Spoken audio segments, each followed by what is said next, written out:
Friends, today நம்ம problems on ஏஜில் third sum பார்க்க போகிறோம். ஸோ தேர்ட் சம்மில் என்ன இருக்குன்றது முதல்ல பாருங்கள். பிரபு அண்ட் குமார்னு 2 பேர் இருக்காங்க. அவங்களோட ஏஜ் ரேஷியோ என்ன கொடுத்துருக்காங்கன்னா தற்போது, அதாவது ப்ரெசென்ட்டில் தற்போதைய ஏஜ் ரேஷியோ என்ன கொடுத்துருக்காங்கன்னா 5:4 கொடுத்துருக்காங்க. இதே வந்து 3 வருஷத்துக்கு முன்னாடி என்னவா இருக்கலாம்னா அவங்களோட ஏஜ் ரேஷியோ என்ன இருக்கலாம்னா 11:9 கொடுத்துருக்காங்க.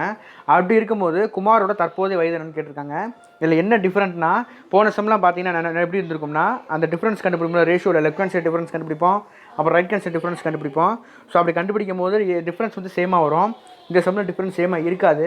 அப்படி டிஃப்ரென்ஸ் சேமாக இல்லாத போது இந்த மாதிரி செய்யணும் சம்ஸ் அப்படின்றத பாருங்கள். ஸோ நம்மளுக்கு தேவையானது முதல் ரேஷியோ எடுத்து வச்சுப்போம். இந்த ரேஷியோ 2க்கு ரேஷியோக்குள்ள இடைப்பட்ட வருஷங்கள் என்னென்னு எடுத்து வச்சுக்கிடுவோம். ஸோ ரேஷியோஸ் டிஃப்ரென்ஸ் பாருங்கள். இந்த பக்கம் 11க்கும் 5க்கு அடுத்த ரேஷியோஸ் டிஃப்ரென்ஸ் என்ன வருது நம்மளுக்கு 6 வருது. இந்த பக்கம் ரேஷியோ 5 9க்கும் 4க்கும் டிஃப்ரென்ஸ் எடுத்தால் என்ன வருது நம்மளுக்கு 5 வருது. ஸோ ரெண்டுமே நாட் ஈக்குவல் தான். ஸோ இப்படி இருக்கும்போது என்ன சார், எப்படி சார் கண்டுபிடிக்கிறது அப்படின்னா, நான் முதல்ல வந்து எலாபரேட்டாக சொல்லித்தரேன், அப்புறம் நம்ம ஷார்ட்கட் என்னன்றதை சொல்லித்தரேன். ஸோ ரொம்ப அதாவது இதுவும் ஷார்ட்கட் தான், பட் கொஞ்சம் எலாபரேட்டடாக போகும். ஸோ கொஞ்சம் கவனிங்க. ஸோ நெக்ஸ்ட்டு எப்படி சார் மாற்றுறது அப்படின்னா, இது 2க்கு டிஃப்ரென்ஸ் கண்டுபிடிங்க. 11க்கும் 9க்கு டிஃப்ரென்ஸ் கண்டுபிடிச்சா என்ன வரும், எனக்கு 2 வரும். 5க்கு 4க்கு டிஃப்ரென்ஸ் கண்டுபிடிச்சா எனக்கு என்ன வரும், எனக்கு 1 வரும். சரிங்களா? இப்போ இந்த 1 தூக்கி ஆப்போசிட்டில் மல்டிபிள் பண்ணுங்கள். இந்த 1 தூக்கி ஆப்போசிட்டில் என்ன 11க்கும் 9க்கு மல்டிபிள் பண்ணுங்கள். ஸோ 11 என்ன வரும், எனக்கு 9 தான் எனக்கு கிடைக்கும். திருப்பி இந்த 2 தூக்கி 2க்கு மல்டிபிள் பண்ணுங்க, என்ன வரும் 2 5 எனக்கு என்ன வரும் 10 வரும். 2 5 எனக்கு என்ன வரும் 10 வரும். அதே மாதிரி ரேஷியஸ் இந்த 2 வச்சு இந்த 4 மல்டிபிள் என்ன வரும், எனக்கு 8 வரும். இப்போ பாருங்களேன், சேமாக இருக்கும் பாருங்கள். இங்கே டிஃப்ரென்ஸ் ஒன்று, இங்கே டிஃப்ரென்ஸ் ஒன்று வந்துருச்சு பாருங்கள்.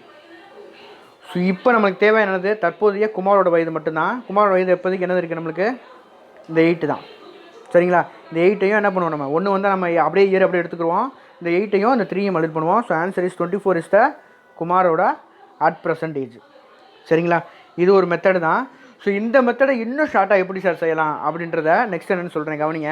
இது வந்து எப்படின்னா, டிஃப்ரெண்ட் வந்து சேமாக இல்லாத போது எப்படி வந்து டிஃப்ரென்ஸ் வந்து சேமாக 2 பக்கம் 1 1 எப்படி ஆக்குறது அப்படின்ற மெத்தட் தான் அது. ஸோ இன்னும் ஷார்ட்கட்டாக எப்படி செய்யலாம் அப்படின்றத சொல்கிறேன், கவனிங்க. சிம்பிளாக